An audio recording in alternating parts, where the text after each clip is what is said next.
سوال یہ پوچھا گیا ہے کہ حضرت اویس قرنی نے اپنے دندان مبارک کو شہید کیا سرکار کی محبت میں. واقعہ ہے نا کہ وہ جنگ احد میں رسول اللہ کے دندان شہید ہو گئے تھے. ان کو خبر لگی تو اویس قرنی نے اپنا ایک دانت توڑا, کہا شاید یہ تو سرکار کا شہید ہوا, دوسرا توڑ لیا, کہا شاید یہ, ایسا کرتے کرتے پورے توڑ دیے. کسی صاحب نے کہا ہے کہ اسلام اس کی کہاں اجازت دیتا ہے, یہ تو ظلم ہے اپنے آپ پر.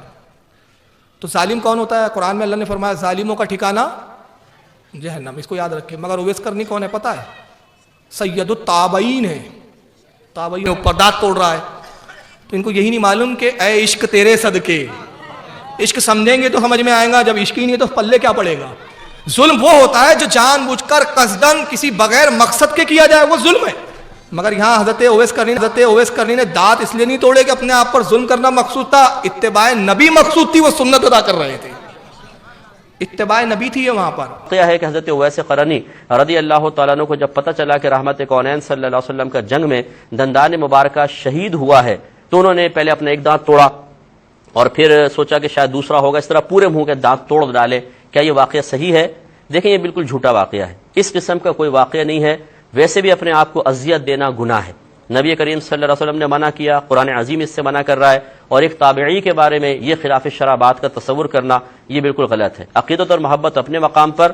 کتاب و سنت ہے, ہمارے عقائد کتاب میں ہے, سنت میں ہے.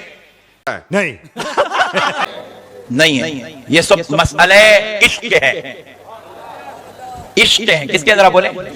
جب عشق ہو جاتا ہے تو قرآن کھول کے نہیں دیکھتے کیا کرنا کیا کرنا, حدیث میں ہے کیا مولانا, نہیں پوچھتے. حضرت اویس قرنی ہے یمن میں, کہاں پر آپ کو معلوم ہے اویس قرنی کون ہے؟ صحابی ہے؟ نہیں, تابعی ہے. کیا ہے؟ تابعی ہے. آپ نے صحابہ کرام کا دیدار کیا, حالانکہ زمانہ رسول پایا, لیکن رسول اللہ کا دیدار حکمت الہی مصلحت خداوندی تھی کہ آپ کو دیدار نبی سے روکا رکھا گیا. مگر نبی پاک علیہ السلام نے اپنے حسان کا مقام اپنے صحابہ کو ان کے یہاں بھجوا کے بتلایا کہ میرے اویس کا مقام کیا ہے, میرے اویس قرنی کی شان کیا ہے. تو اب ذرا غور کریں, حضرت اویس قرنی کو جیسے ہی یمن میں پتا چلا کہ جنگ کے میدان میں رسول اللہ صلی اللہ علیہ وسلم کا دندان مبارک شہید ہو گیا. کیا ہوا دندان مبارک؟ جنگ کے میدان میں رسول اللہ کا دندان مبارک شہید ہو گیا. تو حضرت اویس قرنی نے کیا کیا, اسی وقت زمین کی طرف جھکے, پتھر اٹھایا, ادھر مارا, یہ دانت توڑ دیا. خیال آیا کہ شاید ہو سکتا نبی کا جو دانت ٹوٹا ہو وہ اس کے بعد والا دانت ہو. پھر پتھر لیا, ادھر مار کر دوسرا دانت بھی توڑ دیا. پھر خیال آیا شاید تیسرا دانت ہو, پھر پتھر لیا, مارا اور یہ دانت بھی توڑ دیا. اسی طرح خیال کے بعد خیال آتا رہا, دانت کے بعد دانت شہید ہوتا رہا, یہاں تک کہ آپ نے اپنے پورے 32 دانت اپنے منہ سے نکال دیا. میں پوچھتا ہوں اویس قرنی کون سی حدیث کو دیکھ کر کام کر رہے تھے؟ اویس قرنی کو کس آیت نے بتایا تھا کہ اگر نبی کا ایک دانت ٹوٹ جائے تو تم پورے 32 دانت نکال دو؟ یہ مسئلہ اویس قرنی کو کیا نبی نے بتایا تھا, کیا کسی صحابی نے بتایا تھا, کیا کسی ولی اللہ نے بتایا تھا, یا کسی تابعی نے بتایا تھا, یا کسی کتاب میں لکھا تھا, یا کسی تحریر میں پڑھا تھا؟ جواب ملا نہیں. حضرت اویس قرنی کہتے ہیں وہ کتاب پڑھ کر عمل کرنے والے کچھ اور ہوتے ہیں, ہم کتاب پڑھ کر نہیں, ہم تو ہر عمل عشق مصطفیٰ میں کر کے گزر جاتے ہیں. یہ عشق مصطفیٰ تھا. کیا تھا؟ ذرا زور سے بولے. اب ذرا بازو والوں سے پوچھیں.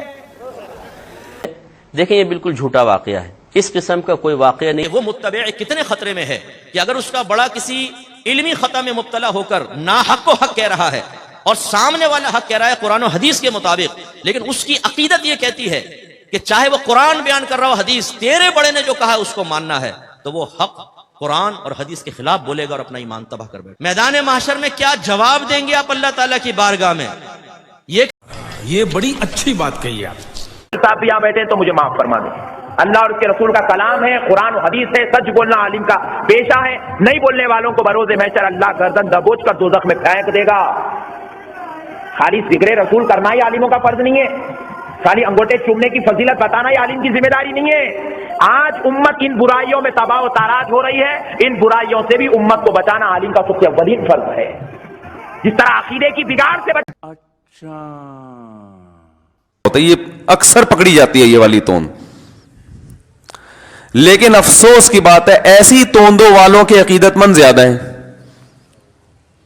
جو اس قسم کی توند رکھنے والے لوگ ہیں ان سے عقیدت کرنے والے زیادہ. کسی جان کو اس کی وسعت سے زیادہ تکلیف نہیں دیتا ہے تو اپنے سے خود سے دانت کو توڑنا تو یہ ایک قسم کی تکلیف ہے. اور یہ روایت حضرت اویس قرنی کی طرف منسوب کرنا جو اللہ کے بہت بڑے ولی تابعین میں سے ہیں, تو اس طرف یہ واضح طور پر ان کی طرف منسوب کرنا یہ بے بنیاد ہے. تو لہٰذا ایسی روایتیں جو کہ بالکل واضح طور پر ثابت نہ ہو, ان روایتوں کو کیا ہے بالکل آپ نہ مانیں اور ایسا عمل کریں جس عمل کی بنیاد پر اللہ اور اس کا رسول کیا ہے آپ سے راضی ہو. تو لہٰذا آپ ایسی روایتوں کو نہ کریں.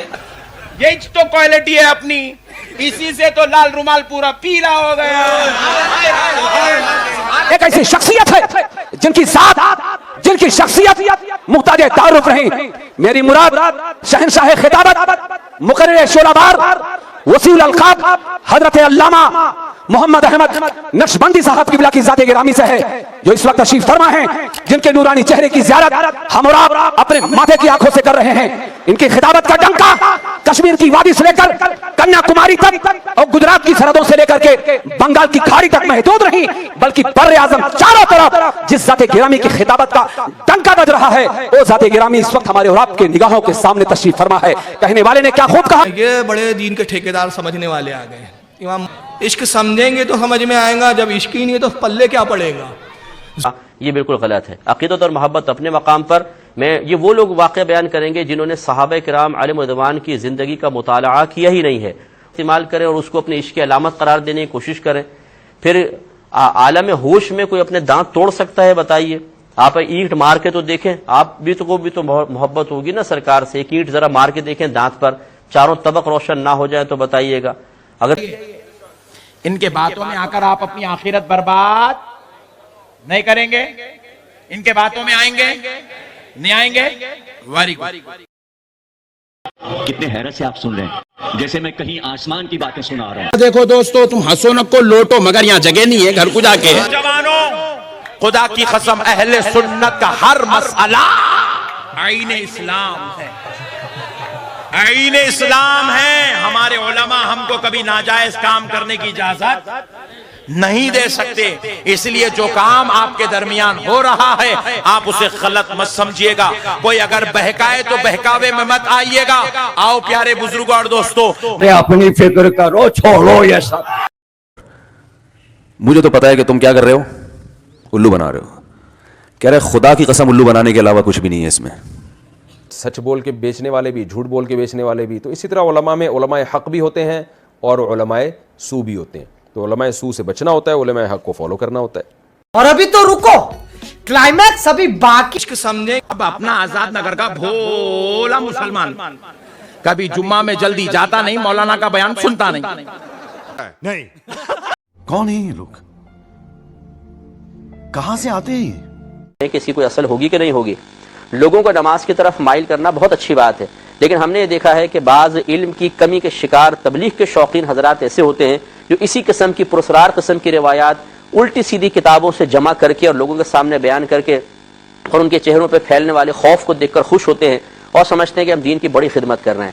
یاد رکھیں کہ دین کی خدمت کسی کو شراب پلا کر نہیں ہو سکتی ہے کہ آپ ایک شرابی کو راضی کرنے کے لیے شراب پلائیں اور بولیں آ جاؤ دین کی طرف مائل ہو جاؤ. ایسا نہیں ہے. اسی طریقے سے جھوٹی اور غلط قسم کی حدیث سے بیان کر کے یہ سوچنا کہ جی ہم دین کی طرف لوگوں کو مائل کر رہے ہیں, یاد رکھیے یہ بالکل غلط ہے. اس طرح طریقہ تبلیغ سے انسان جنت میں نہیں جائے گا بلکہ جہنم میں جائے گا, کیونکہ نبی کریم صلی اللہ علیہ وسلم نے ارشاد فرمایا کہ جس نے جان بوجھ کر میری طرف کسی جھوٹ کو منسوب کیا وہ اپنا ٹھکانہ جہنم میں بنا لے. مزہ آیا. ویسے قرآنی کہتے ہیں وہ کتاب پڑھ کر عمل کرنے والے کچھ اور ہوتے ہیں, ہم کتاب پڑھ کر نہیں, ہم تو ہر عمل عشق مصطفیٰ میں کر کے گزر جاتے ہیں. بار بار جھوٹ بولو, جو بھی بول سکتے ہیں سب جھوٹ بولو, جہاں بھی بول سکتے ہیں جھوٹ بولو. دین آباء و اجداد کا نام نہیں ہے میرے محترم بھائیو, دین دلیل کا نام ہے, دلیل کا. وہ دلیل جہاں سے مل جائے, وہ دلیل ہمارے پاس سے ملے تب بھی صحیح ہے, دلیل ان کے پاس سے ملے تب بھی. نے بتایا کہ انہوں نے ابو ہریرہ رضی اللہ عنہ کو یہ کہتے سنا کہ رسول اللہ صلی اللہ علیہ وآلہ وسلم نے فرمایا آخری زمانے میں ایسے دجال، فریب کار، کذاب ہوں گے جو تمہارے پاس ایسی احادیث لائیں گے جو تم نے سنی ہوں گی یا تمہارے ابا نے. تم ان سے دور رہنا کہیں وہ تمہیں گمراہ نہ کر دیں اور تمہیں فتنے میں نہ ڈال دیں.